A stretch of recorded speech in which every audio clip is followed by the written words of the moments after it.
हुकूमत पाकिस्तान ने फिल्म को इंडस्ट्री का दर्जा देकर बदहाल इंडस्ट्री में रूह फूंक दी है।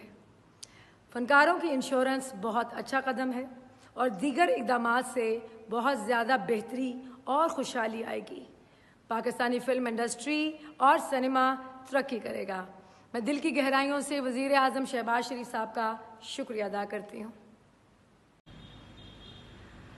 हुकूमत पाकिस्तान ने फिल्म को इंडस्ट्री का दर्जा देकर बदहाल इंडस्ट्री में रूह फूंक दी है। फनकारों की इंश्योरेंस बहुत अच्छा कदम है और दीगर इक़दाम से बहुत ज़्यादा बेहतरी और खुशहाली आएगी। पाकिस्तानी फिल्म इंडस्ट्री और सिनेमा तरक्की करेगा। मैं दिल की गहराइयों से वज़ीर आज़म शहबाज शरीफ साहब का शुक्रिया अदा करती हूँ।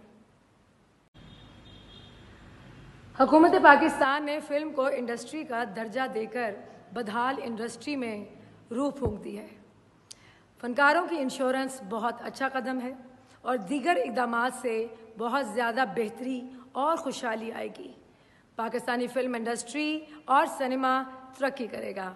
मैं दिल की गहराइयों से वज़ीर आज़म शहबाज शरीफ साहब का शुक्रिया अदा करती हूँ। पर गूगली न्यूज देखने के लिए youtube.com की सर्च बार में गूगली न्यूज टीवी टाइप करें। गूगली न्यूज के पेज पर सुर्ख रंग के सब्सक्रिप्शन वाले बटन पर क्लिक करना ना भूलिए। YouTube पेज पर अपलोड होने वाली वीडियोस से बाखबर रहने के लिए बेल आइकन पर क्लिक कीजिए। आपको हर नई वीडियो के बारे में नोटिफिकेशन मौसूल हो जाएगा।